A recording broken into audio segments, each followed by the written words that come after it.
Hello friends, आमे वर्तमान discussion करिबा आमर जो रही भारत रत्न अवार्ड जे कि आपणर विभिन्न क्षेत्र में जो माने उल्लेखन योग्य कार्य करछंती बा आपणकर भल काम करछंती सेमानकु जो पुरस्कार दिया जाए बा सर्वोच्च सम्मान भारतर रही भारत रत्न। प्रथम तो देखंतु टोटाल जो आपणकर सिविलियन अवार्ड मिली 5236 जन पाइछंती। सेथि मध्यरे प्रथम रोची आपणकर भारत रत्न मन रखु भारतर सबुठु सर्वोच्च सम्मान जो माने कि विशिष्ट व्यक्ति हूँ विशिष्ट कार्य करूँ कि देश प्रति बड़ अवदान थी से मिलता है। भारत रत्न आपणकर 49 जन पाइछंती एवं पद्मभूषण रे आपणकर 336 जन पुरस्कार टोटाल आपणकर 1954 रु 2024 मध्य आपणकर पाइछंती। तापर तृतीय आपणकर पद्मभूषण 1320 जन पाइछंती एवं पद्मश्री आपणकर सर्वठु अधिका 3531 जन पाइछंती।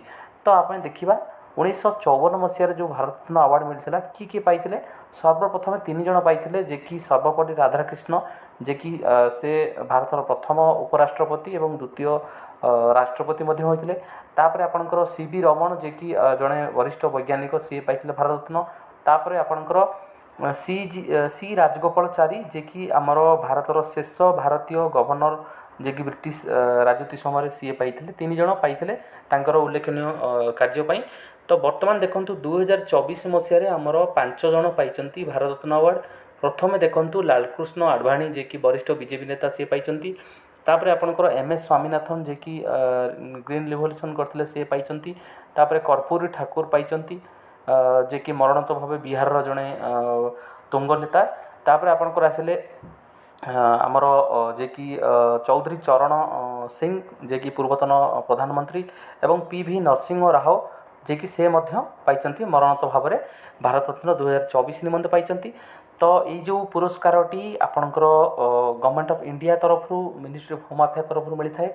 तो मन रखु यहाँ परीक्षा रे बारंबार ये टॉपिक उपर प्रश्न आसे जे कि भारतर सर्वोच्च सम्मान क्या कहुए। मन रखु भारत रत्न को भारतर सर्वोच्च सम्मान कहुए एवं आपणकर जो मैंने जो पुरस्कार पाती से बहुत क्षेत्र में आमर VVIP ठू आरंभ करी बड़ जो रही पदवी से भाई सम्मान दि जाए सबु क्षेत्र में से इनकम टैक्स फ्री करा जाए एवं सबु स्थान में से सम्मान दि जाए एवं से भारतर जे रहिले कि सर्वोच्च सम्मान पाई था। तो टोटाल 49 जन पाई 2024 आमर 5 जन पाई। प्रथम स्पोर्ट्स पर्सन भाव में सचिन तेंदुलकर जे कि उल्लेखनीय क्रीड़ा क्षेत्र में भारत रत्न अवार्ड पाई। मन रखु यहाँ बारंबार परीक्षा आसे। तो भारत रत्न संबंधी जो प्रश्न रही केते गुड़िए प्रश्न आपणकर परीक्षा बारंबार आसे। तो जोटा कि हाईएस्ट सिविलियन अवार्ड जोटा कि मिले मान्यवर राष्ट्रपति जे कि महामहिम राष्ट्रपति ठारू ही रिसीव करती जदि जड़े जीवित अच्छा से निजे रिसीव करती एवं जदि मरणोत्तर भाव में क्या मिली परिवारजन किए जाकि रिसीव करती राष्ट्रपति भवन में। वर्तमान सुधा टोटाल कहली जो आपन को 49 जन भारत रत्न पाई।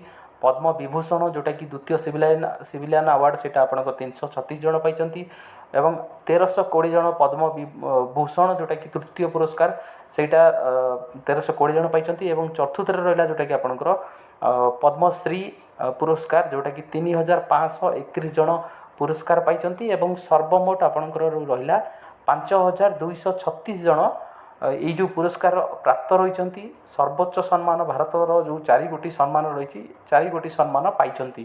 तो आपणकर ये जो परीक्षा संबंधी समस्त परीक्षा यही प्रश्न गुड़िक बारंबार आसे आपण मैंने भल भाव नोट करने एवं यही प्रश्न गुड़िक मन रखिए। सर्वप्रथम 1954 मसीह ही मिलता एवं से 54 मसीह ही आपंकर 3 जन पाई। तो से दिन ठू आज पर्यंत जो रहा भारत रत्न 49 जन पाई एवं अन्यान्य जो टोटाल आउ 3 गोटी जो पुरस्कार रही मिसिक 5236 जन पाई। तो आपण मैंने यही जो छोट भिडियो मुझे जो किसी पॉइंट गुड़िक कहली आपण मैंने परीक्षा निश्चिंत आसो। आपण मैंने यही भिडियोटी को मात्राधिक शेयर करूँ एवं चैनल को जदि नुआ करी आछंती चैनल को निश्चिंत सब्सक्राइब करेंगे। यही अपडेट एवं समस्त जॉब अपडेट डिटेल्स पाइबा निमंते आमर चैनल को सब्सक्राइब करी पाखर थिबा बेल घंटी को प्रेस करी ऑल नोटिफिकेशन ऑन करंतु जहाँफल जहाँ भी मुझे कौन टॉपिक होगा कि कौन अपडेट आनी आपण मैंने ପାଇପାରିବେ।